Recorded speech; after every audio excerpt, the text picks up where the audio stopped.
There was not a single event that didn't involve around alcohol, which is wild to think about. And it's actually really annoying.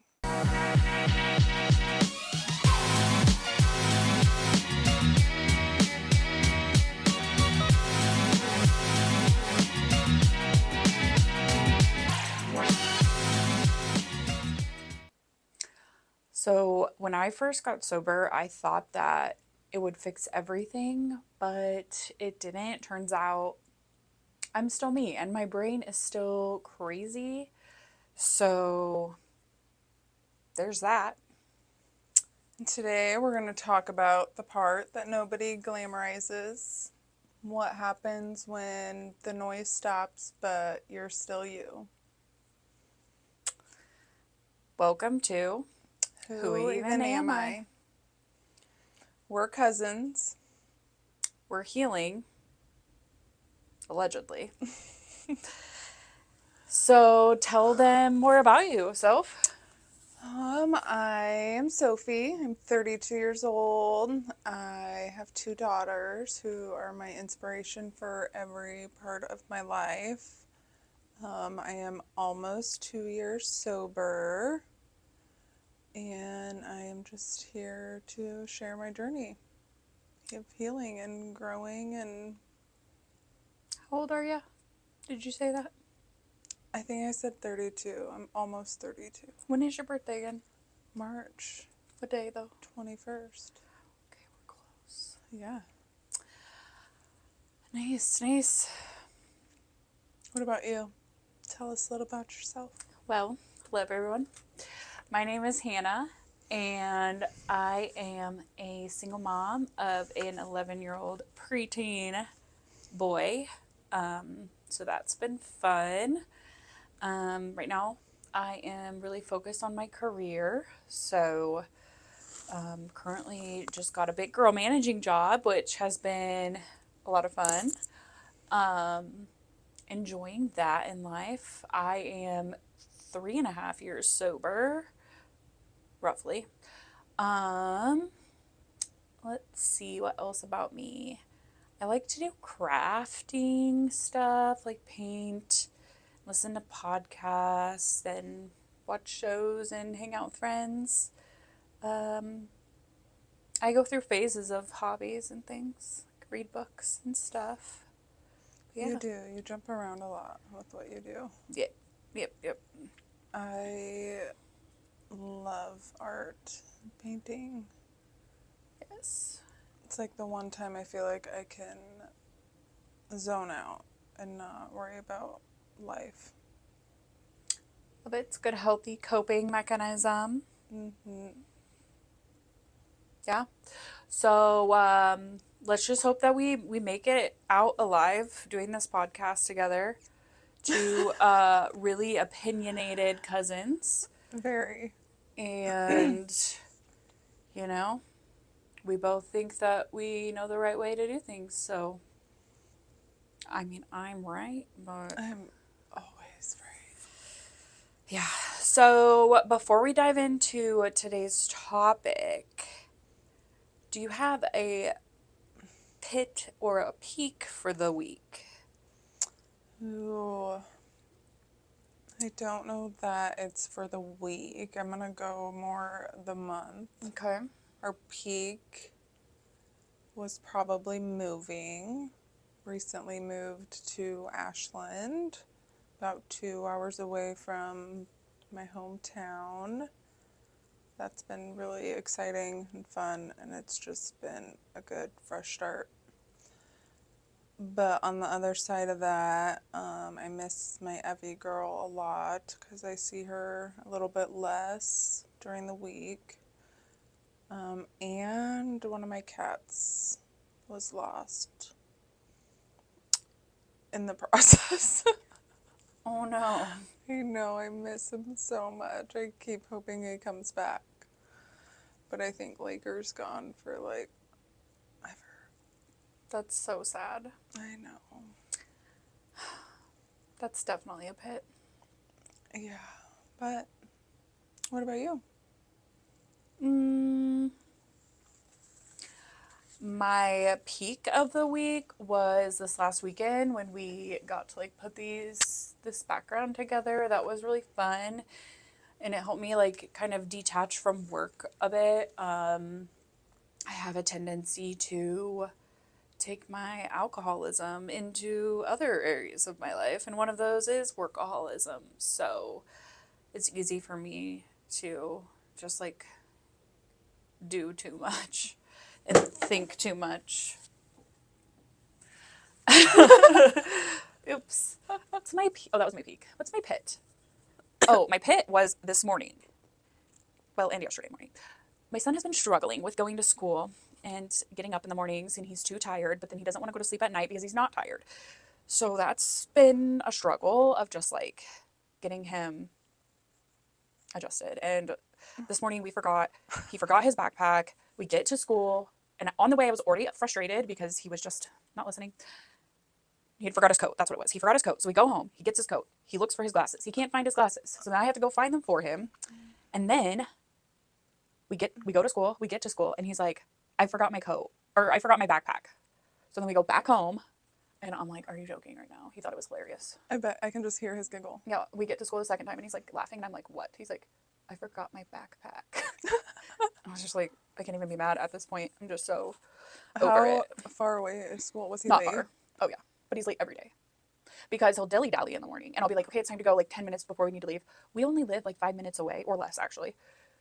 And he'll like be deciding he needs to do last minute chores or things like, and he'll take forever to put his shoes on. And no matter how early I get him to leave, he finds something to be late about. It's insanity. Do you think you could be more strict, or like he just literally like? No, I'm like, get your shoes on, get your coat on. And he'll be like, I have to go pee. He'll go pee, and they'll be like, oh, I need some water. Oh, gets his water. Do you follow him around? Sometimes I'm like, come on, what am I gonna do? Drag him out the house? Oh, well, maybe. I don't know that I can. I know. Yeah, parenting is hard, dude. It's so hard. And I mean, I'm trying to like work in the morning too. So then it's like, oh shoot, we have to go. So sometimes it is my fault, but then sometimes it's not. I'm ready to go earlier, and then he's not. It's two ADH people trying to get somewhere on time. I was gonna Not say gonna happen. I don't. Which Yeah. I'm like normally a very on time person. Like I'm usually early to things, but yeah, it's a struggle. But anyways, that's my peak and pit for the week. Do you want to get into the topic? Yes. Okay, Let's get into it. do it. So I want to hear more about your sobriety story. You and I have both been sober for a decent amount of time, but definitely take somewhat different approaches to like what keeps us sober and all of that, what made us get sober. So I guess my first question for you would be, what made you get sober? I think it was just the fact I knew something had to change. Like, I realized my life was just pure chaos, and I knew like something had to change in order to change that. And I couldn't change anyone else. I had tried. So that got me nowhere. So I knew I had to, it was time to work on myself, and that was the first thing to go, that had to go. And I did that. If it wasn't for my kids, I don't think I would have ever seen a problem with it. You know, I probably would have just continued to thrive off the chaos like the rest of the world. What made you realize like that it was chaotic? Like, was there something specific that happened, or did you kind of always know? I don't, yeah, I just kind of decided, I don't know. It just happened. Yeah. That's interesting. Just blink of an eye.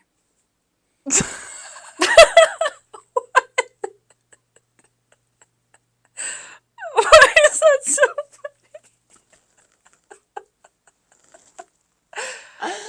Because something did happen, but I felt like you were calling me out. I I know what it know, was. but you don't know. I know.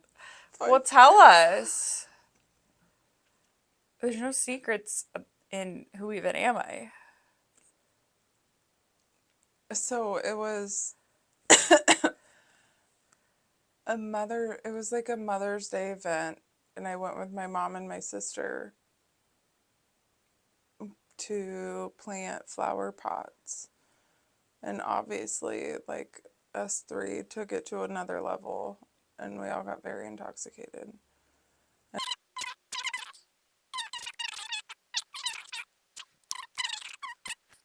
Yeah. Is that all you have to say to that? I don't know what to say to. So, so drinking is like, so was drinking like a big part of your family then? Like family events and stuff? Yeah, Well, I guess I already know that, I obviously, know. Yeah, everything. being your cousin. Everything. Yeah. So, like, that must have been hard. There was not a single event that didn't involve around alcohol, which is wild to think about. And it's Mm-hmm. actually really annoying. This last year for Christmas, at my job, there was like, I don't even remember exactly, but two or three people that like couldn't give me the gifts they were giving. So I just like didn't get anything because they were alcohol. They'd be like, Sophie, I'm so sorry. Like, I forgot you don't drink. And it's like, why are we even Yeah. giving it? Why are we promoting a problem? Uh huh. I've had that with like white elephant gifts and Yeah. stuff. Like, why? Yeah. Mm-hmm. Someone actually gave me the bottle. I think it was like a little bottle of wine and said, save it for a bad day. That's what she said to me. Did she know you were sober? Yeah. She's like, I know you don't drink, but save it for a bad day. Honey, that's That's not not the that's point. not how that works. Yeah. um, man, that's yeah. It's just like way so ingrained into everything for sure. Yeah. Absolutely everything. What made you get sober? Um, well, I knew I had a problem for probably the last since COVID. It really became apparent to me. So if I've been sober 3 years, so I probably knew for about 2 years before I got sober. And I've always like known that I have like addictive personality, but I never really Right. was like, oh, I'm an alcoholic. I was very resistant to the idea of that because I only drink at night. I didn't drink all day every day, and I'm not homeless, so I'm not an alcoholic. That Right. was my Mm-hmm. um but I think, I my big thing was wine and like being a single parent, like it was like my treat, my reward at the end of the day, Mm-hmm. right? 5 o'clock comes around, oh, I can have my mommy juice, which like is another societal thing that they do. Um, and so it justified it. It made it okay because it's just wine, it's fine. But like then I noticed like my consumption getting more and more, and I'd have to like go to different places to get the bottle of wine, and then I would start buying more than one bottle of wine at a time. And then I was like, well, that's too expensive. I'm going to buy a box of wine. And I remember so, when you went to the box. yep. So the box of wine wouldn't even last me a week though. And like, I was just like eating my insides. Like, that's just so much like acidic stuff. Um, and then like I had gone to the doctor and she was like, your liver enzymes are really, would it be high? I think. I think so. And so like that was also kind of a sign of like, okay, yeah, I probably need to like slow down a Holy little bit. crap. Yeah. But I was still doing great at work. I was managing. I was still like doing everything. Um, I was a functioning alcoholic, but also I was like hurting myself and I was hurting my son because he, probably doesn't deserve a mom who's drunk at night. Whether I Right. thought I was fine to take care of him, I'm sure I was. Like I wasn't going to do anything to harm him or put him in harm's way, but however, You weren't like I wasn't being there. active, like an active good parent. Right. Yeah. And yeah, I mean there's so much behind it, but ultimately what led for me to like finally make the choice to get sober. And granted, I had tried so many times to be like, okay, I'm not going to drink till the weekend, or I'll only drink 5 ounces of wine. I would measure my wine at night so that way I would only drink 5 ounces. And I'm like, what's the point? Right. Well, also, like, an alcoholic doesn't drink just to have one glass. Right. I want to be drunk. Like, that's the whole point of it. Yeah. Like it's not good if it like it doesn't taste. I'm not drinking it because it tastes good. Yeah. Because it really doesn't. Well, I do like the taste. I mean, But yes. Yes. if that was the case, I'd just Drink. like a juice Yeah. box. Right. So, yeah, I tried to quit so many times. Or just like, yeah, make excuses of being like, okay, well, I won't drink at home, or I won't drink until the weekend, or I'll only drink this kind of alcohol, and just trying to justify and like drink in a different way. Ultimately, I started becoming like really interested in like astrology and crystals and stuff. and doing a lot of research about that and like really exploring my spirituality, like what do I believe in? And I was meditating and I was trying to connect to my higher self. And I realized I can't do this if I'm drunk, like, or intoxicated in any way. Like, that doesn't make any sense. So, why am I trying to do this right now? And then, yeah, I just had this like realization. I also had been journaling every night. So, I had a positive journal and a negative journal that I would write in every night. And every night in my negative journal, it said, I wish I could stop drinking. One day I just had this epiphany as I read through it. I'm like, what am I doing? Like, it's so hard, but Right. it just kind of clicked for me. So I decided then and there, I'm like, okay, I'm done. I'm not going to do this anymore. I'm not going to drink. And you, yeah. Yeah. I was sober for about, I want to say close to 60 days, like maybe around 40 days. And like I did kind of get connected with some other like sober people. And so that definitely helped me like stay sober. I personally feel like with my journey that I wouldn't have stayed sober if I didn't have people who were like in my corner cheering me on, sharing their stories and things like that. But I'm one of those people that thinks that sobriety can look different for everyone and people can stay sober with whatever works for them. So, Well, and I also think, like, I probably would have had a different experience with sobriety if I wasn't in Fullerton, fucking Nebraska. yeah. So tell me, Because I would not walk into, for one of those, the nasty basements of those churches to sit in a meeting with all of these 80-year-old men who probably don't talk good about me. You know, yeah, like I would never sit in one of those meetings and trust any of those people. right. So I had to do it on my own. So I didn't even like AA and even like just getting a sponsor because I know there's different like ways, you know, even just seeing a normal like Therapist. yeah therapist. I had to do it on my own, which probably is I don't know. I don't think it's a bad thing, obviously, because I was able to do it, but it's also that probably stems from the fact that I did everything on my own my whole life. So Yeah. And I feel like talking to you, you have a lot of the like takeaways that are part of like a program, right? yeah, If that makes sense, what I'm saying. yeah, So we kind of talked about this, but living in Nebraska, there's just this huge drinking culture. And I think that's true for all of the United States, but even more so here, like we're, we're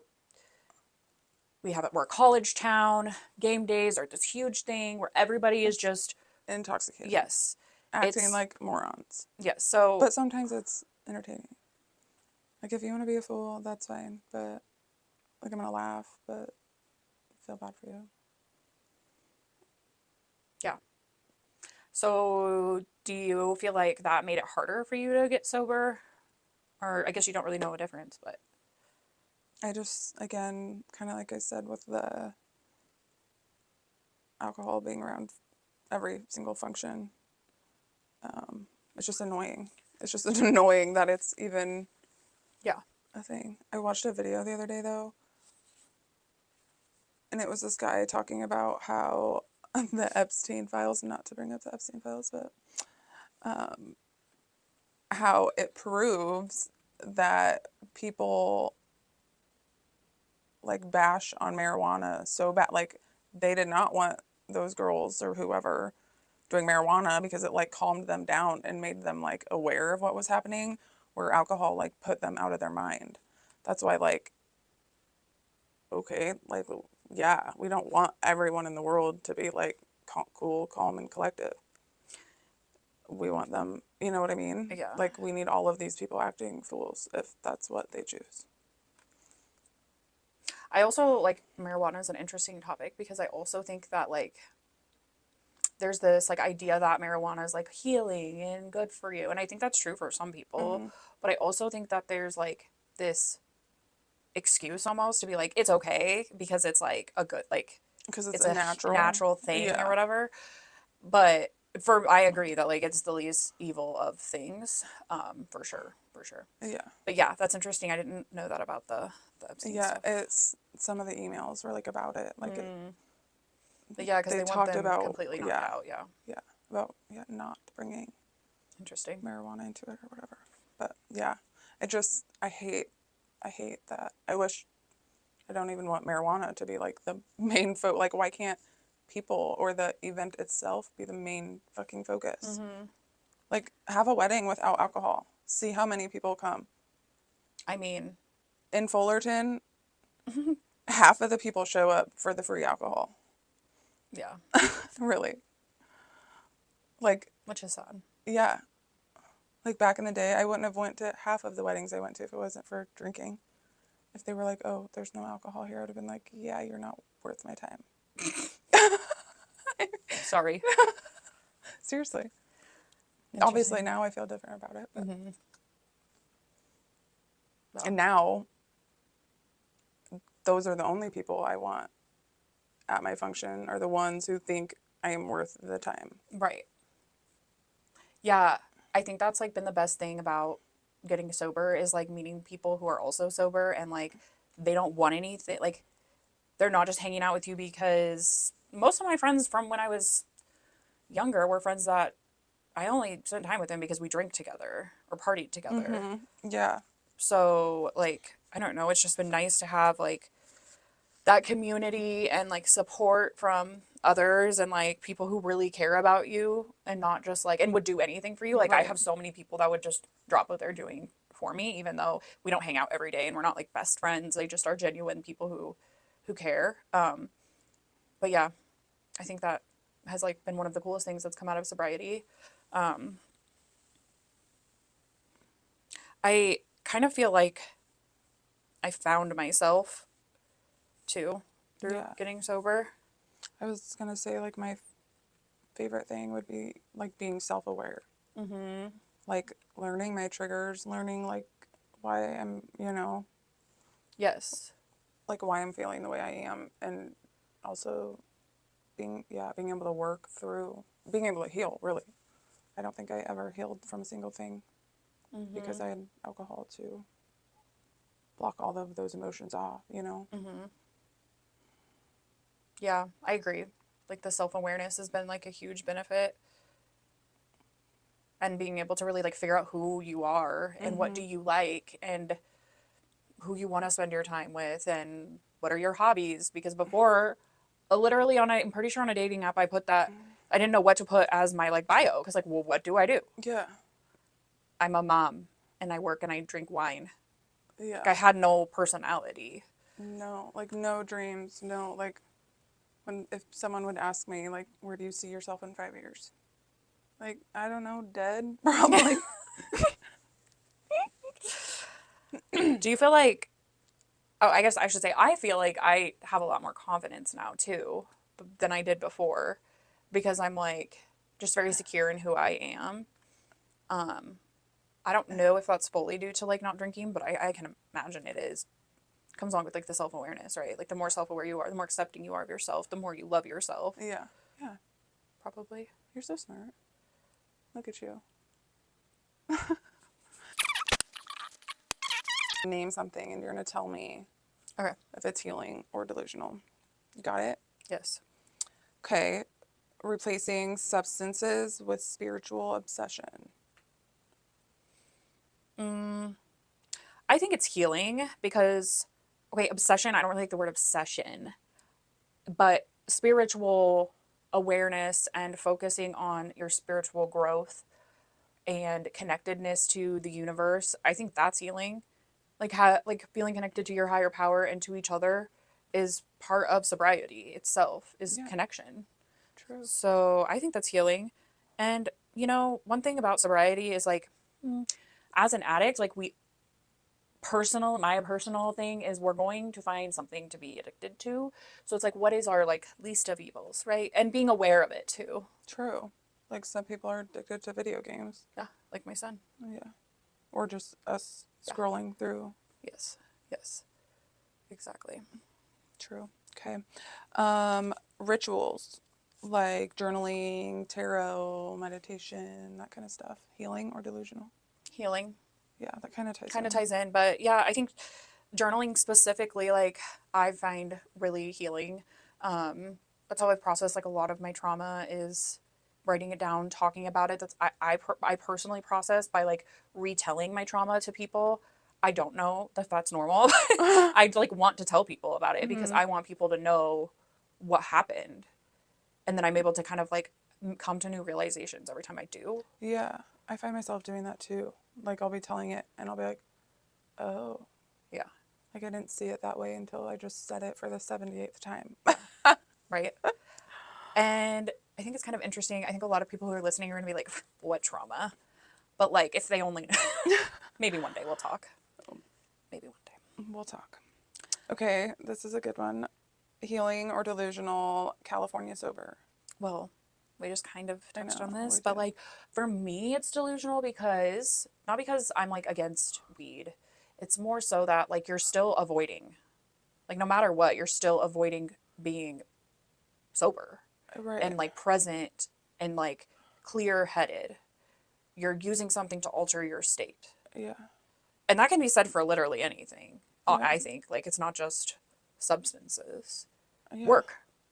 I'm Video games. using video games. You're really on the video games. It just keeps popping into my head. But you're using something to like, or even like binge watching shows. Yeah. You're using something to escape reality. Or so like when I sit on the ground for 3 hours painting. That's healthy, I think. I mean, it is a form of that, but like, okay, that's not hurting anyone. I know, because then if like Then what do you want do from me? Again, Like, going back to like, do you want me to be ADHD and do 100 things just so I don't focus on one thing for too long? Because oh my fucking god. Okay, sorry. okay, my turn. Okay, answer, fill in the blank. Healing didn't make me softer. It made me harder. Sorry. Clear. Clear. Would you like to elaborate? No. Okay. The hardest part about getting sober wasn't quitting drinking. It was Probably like watching my life crumble afterwards because I like realized like what was actually surrounding me. mm-hmm. It was like I woke the fuck up. You did have a big spiritual awakening. Yeah. The universe was like, bitch, like, oh. And it did. Sobriety gave me back my I'm going to say a power and voice. I love that. I would have never said the shit I say today. Yeah, you're a completely different person. Yeah. I mean, not completely. It's like the Sufi. It's the Sufi I knew was in there. Yeah. So we would love if you would like, subscribe, and promote our podcast, share it out, and review. Yeah. Review our pod. And support us. Yep. Will you pull a popsicle stick and just answer one more question for us, please? Me? My lovely lady. Wait, yes. I have to answer it? Yeah. If you had to delete 1 year of your life, which one would it be? That's a deep one. I don't like this question. Oh. For me, that's an easy answer, and that would probably be the year of 2025. Really? Yeah, dude, that was just a rough year last year. The divorce. But that's where you grew. So you wouldn't have changed or grown. Well, like, I was thinking, like, just delete it out of my memory. Like, I still want to be, like, who I am today, but, like, I just don't want to. Fair. Okay, well, if that's what it is, I would say probably around my freshman year in college. Yeah, dude. I was unhinged. You were sketchy. I was. And, like, me and my friends from fucking Fullerton would come up and hang out with you, and you would just always put us in the sketchiest situations of our lives, and we'd be like, what are we doing? We don't need to talk about that. No, we won't. But yeah, I have a lot of fun memories from that know. time, but I also feel like none of that was needed, and I probably almost died a lot of times. So, Same. Yeah. Well, I feel like it's a wrap, Okay. Peace and blessings. So, clearly sobriety didn't fix everything, but it did help to kind of remove the noise and chaos of our lives. However, actually, it's not true for me. It didn't remove the noise. That noise is still right there. Okay, so let me start over. Sophie, edit that out. I know. I'm tired. My brain hurts. Okay. So obviously sobriety didn't fix everything for us, but it sure removed our obsession with alcohol and helped us grow a ton, become better parents, be more self-aware. I think we're both better in our careers too, and just like finding out what we want to do. We would have never started this podcast probably. Oh, if we did, it would have been even more of a shit show. Literally, it would have been Yeah. not good. But, the unfortunate part about getting sober is you're left with like the grief, the trauma, the healing. Like, it's a lot to process sober. Yeah, And no one said it was going to be easy, but like, we're doing it. We are doing it. Yeah. And it's okay if, like, you're not perfect day one. Like, it literally is one day at a time. Yep. No joke. No cliche there. I'm proud of us. What? What? That was so cute. I can't wait to hear that. What? Okay, can we redo that? Ow! Rings on. Okay, gentle. Okay. Okay. Good night. Thank you for coming. Who even the fuck are you? Wait, put that away. Hold on. Oh. Thank you for joining us for Who Even Am I? You did not get the... Are you ready? Yeah. Thank you for joining us for Who even am I? Dun, dun, dun. Dun dun dun. Oh. Sorry. Sheesh. Should we record it? What? Should we redo What? it? But should we? What? Should we redo it? No, the Was it whole good? episode? Yeah.